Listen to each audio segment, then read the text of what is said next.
Então, o que acontece?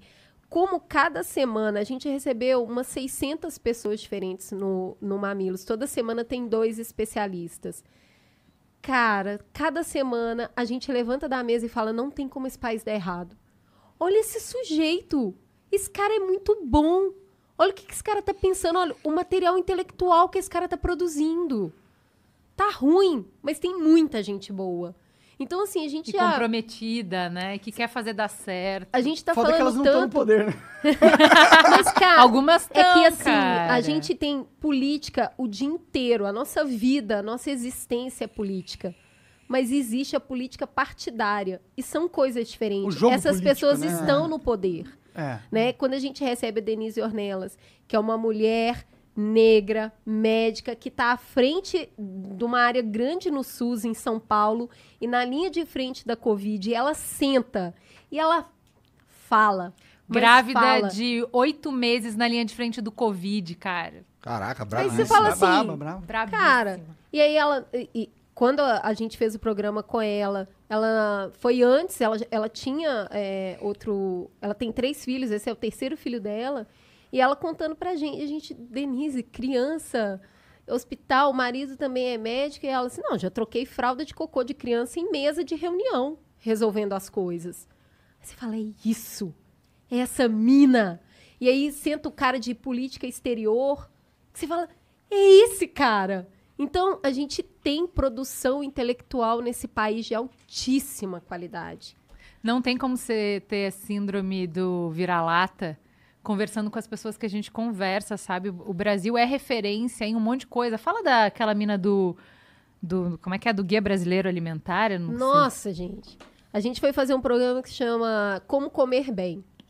Aí a gente trouxe... Tô muito ruim de memória, me desculpa, eu não vou lembrar. Você abre aí pra gente ver o nome das pessoas, porque tem que falar.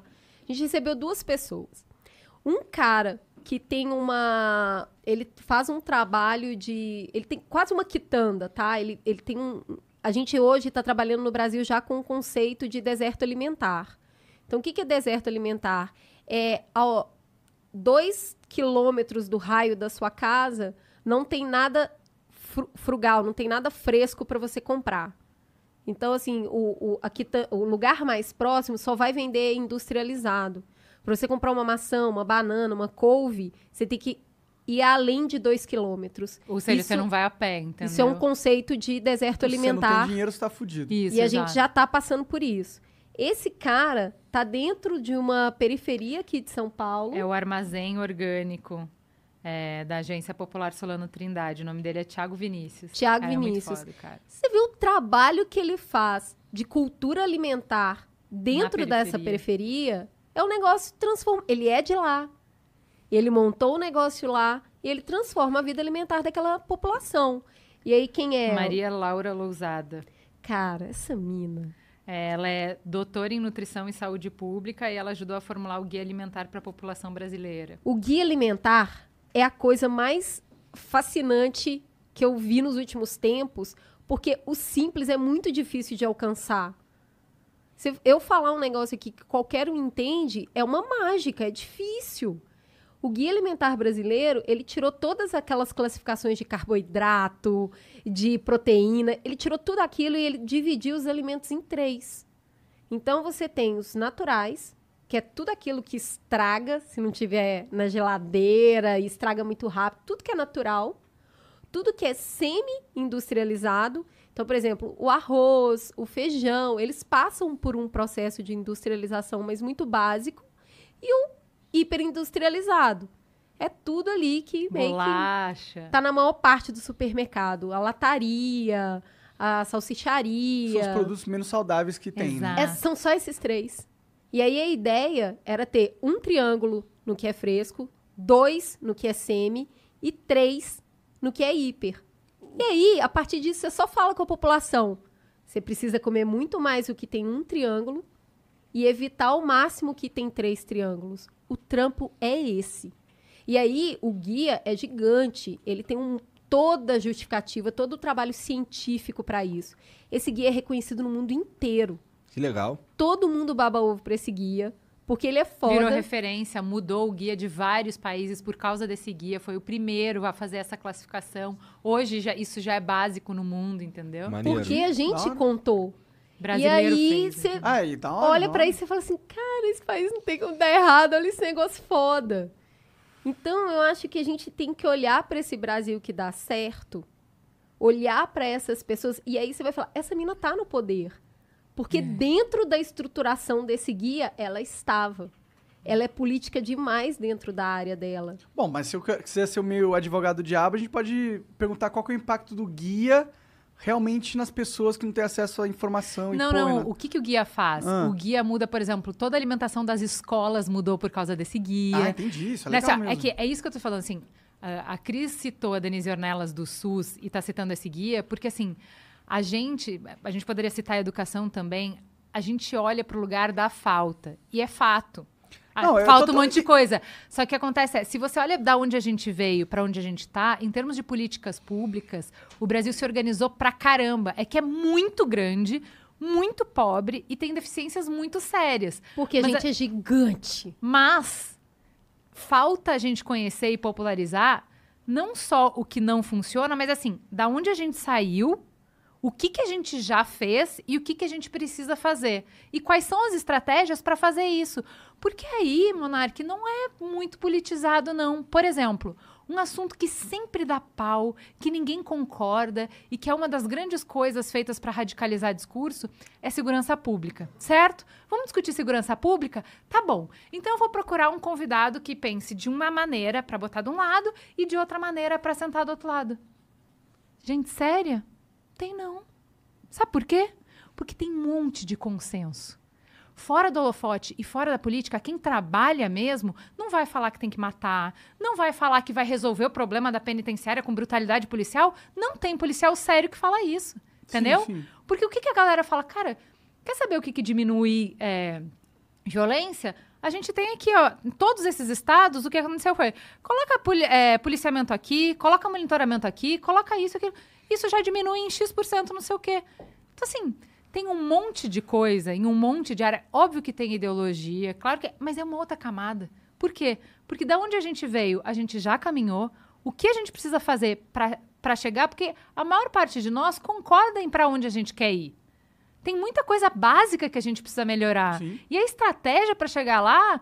Olha, todo mundo já sabe qual é a gente também, devia... né? Assim, a gente realmente dava para falar assim, vamos fazer o que a gente concorda e quando chegar a parte que a gente discorda, a gente volta a conversar? Bom, porque tem coisa pra caramba pra fazer, A gente já fez vários programas que depois o ouvinte falando, vocês não estão levando gente que discorda. Não tinha dois lados nessa conversa, tinha um só. Eles concordaram. Porque a verdade é que quando a gente senta com gente inteligente e bem intencionada, tem vários pontos que nos unem e pouco que são diferentes, entendeu? E eu acho também que a gente vive num estado que está tão ultrapassado em comparação ao mundo. A gente já viu tantas inovações que já aconteceram lá fora, então a gente já sabe o que os caras fizeram e que deram certo lá, que a gente só podia trazer para cá. O problema do Brasil não é saber o que fazer ou ter pessoas qualificadas que sabem fazer. O problema do Brasil é um problema que a gente foi sequestrado por uma elite política que não tá nem aí pra nós. A gente não consegue tirar esses caras de lá, tá ligado? Então, eu acho que a gente, em toda a área, a gente tem gente boa e gente não boa. Vai ter podcaster que faz isso aqui bem, vai ter que faz. Eu acho que a política é uma exceção. Tem alguém bom, mas é 1%. O que acontece é que a gente tem uma dificuldade, eu acho que isso tem muito a ver com a nossa cultura aqui no Brasil, de idealizar muito esse mundo político. Que é uma pessoa que vai 100% cumprir aquilo que você deseja, da forma como você deseja, no tempo que você deseja. Só de você achar que a solução está em uma pessoa, já tá esquisito a estratégia. O que é a política partidária? É negociação. E na negociação, aquele cara que você queria que fizesse muito uma coisa, naquele momento vai fazer outra, porque lá na frente ele já está vislumbrando outra. Esse jogo, cara, é um jogo super de adulto. Ele é um jogo muito difícil de jogar. Porque é um jogo de frustração. A democracia é pra você todo dia sair frustrado. Porque vai ter um monte de gente que pensa diferente e tem que entrar num consenso. Você nunca vai ser plenamente atendido. Nunca. Eu entendo, mas aqui, tipo, a forma com que a democracia é feita em vários países é diferente, entendeu? Tipo, a forma com que a democracia é feita no país é tão doente que tá em estado terminal, em estado de TI. Eu fico muito preocupado. Imagina a gente tá aqui fortalecendo a democracia. Exatamente. Estamos aqui É que fazendo isso. tem uma coisa que eu achei interessante no que você fala, que a gente escuta bastante, que é, poxa, já tem o benchmarking, né? A gente já sabe para onde tem que fazer. Olha lá, sei lá, para os Estados Unidos, para a Inglaterra, para a Alemanha. Não precisa ser Mas fala assim, país fodas. Cara, mas pera. Isso é uma coisa que a gente vê muito no Mamilos, principalmente nesses 8 anos, na hora que a gente começa a fazer isso, né? A estruturinha básica da introdução do Mamilos é, tá, então qual é o problema, qual é o contexto, da onde a gente saiu, vamos olhar para os outros países e ver se a gente está bem ou se a gente está mal em comparação com os outros. Nesse caminho, a gente começou a elaborar muito sobre essa pergunta que você fez, que é assim, você vai comparar com quem? Monark, você quer ser comparado com seu primo que passou em 5 concursos, Monark? Você quer ser comparado com seu primo que nasceu lindo, maravilhoso, é modelo de cueca, Monark? Mas a gente tem outros Então, países... é assim, mãe, Sabia que eu o Monark sou já eu. foi modelo de cueca? Não, Juliana, quer dizer, Olha aí. Mãe, Ele é o não me primo. compara com meu primo, mãe, né? Porque eu sou eu. Então, acho que assim, não é que o Brasil é um floquinho de neve, mas acho que a gente poderia aprender muito mais. A gente tá olhando para os lugares errados. Em países que têm a complexidade do Brasil, no sentido de ser do tamanho do Brasil, você vai comparar com Singapura só se for Porto Alegre, né, amor? Porque o Brasil você não vai. Sim.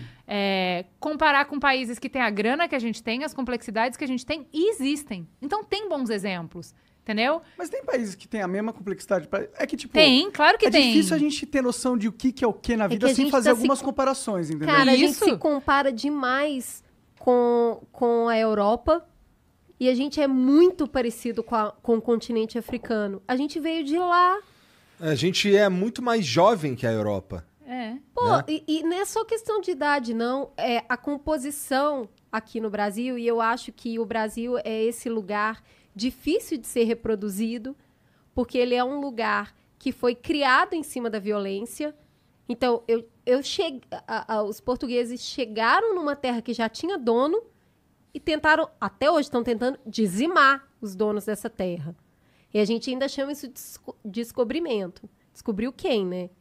Daí, quando já estava bem ruim, que era esse processo de dizimar quem era dono da terra, a gente passou para o processo de trazer pessoas escravizadas de outro continente. Então, é um encontro de duas violências. E aí, esse povo que é criado a partir dessa violência, ele reconhece muito esse pai, que é português, que é holandês, que é alemão. Todo mundo adora falar, minha família é de Portugal. Minha família é da Alemanha, meu sobrenome é assim porque é de tal lugar. E eu não reconheço a minha mãe. A minha mãe é a mulher preta, a minha mãe é a mulher indígena, que foi estuprada. A gente nasceu de um processo muito violento. Se a gente não sentar e conversar... É tipo terapia. Se você não resolver um processo de 500 anos de uma violência e reconhecer não é arrumar não, tá? Aham. Reconhecer é eu falar, putz, deu ruim, né, cara? A gente viveu 350 anos de uma escravidão regularizada. O mundo... Ai, viveu, né? Cris, Tá- puta, tem muito tempo, né? Não vamos superar. Não, tem bem menos tempo que a gente tá livre do que a gente ficou O preso. Brasil foi o último país a liberar a escravidão do mundo. Só tem 3 gerações. Se você conversar com uma quarta, pessoas que têm bisavós velhinhos podem te falar de processos escravizatórios. Sim. Então, se você sabe... A família da minha namorada veio do quilombo, ela falou. Então, esses processos, se você encontrar uma pessoa que foi escravizada, ou seja, ela foi sequestrada, ela não tem direito a nada. Aí você vai pro filho, né? Esse filho, ele já chegou ali numa vida liberta, a gente pode questionar que liberdade é essa, né? Mas esse filho já foi para um processo capitalista, que é eu preciso trabalhar, eu preciso gerar dinheiro. Aí esse neto... Mas eu não tenho terra. Não E eu tenho não posso nada. ficar, Não posso e eu não posso votar, ficar à não tenho toa, terra. senão eu vou ser presa. Exato. Lei da vadiagem é isso, né? Que ficou em vigor no Brasil quase um século. Se você estiver na rua de bobeira, eu te prendo. O encarceramento em massa começou aí. Mas eu não tenho onde ficar, eu não tenho casa, eu não tenho emprego. Não, tá vadiando. Então eu te prendo. Então, esse filho já lidou com essa situação, liberto. Aí ele ralou. Aí esse neto já tinha um teto. Esse bisneto já foi para a escola. Esse tataraneto formou na faculdade. A gente está falando de 4, 5 gerações de gente que saiu de um processo escravizado e por pura resistência conseguiu chegar no que a gente está vendo hoje. Isso demora, gente.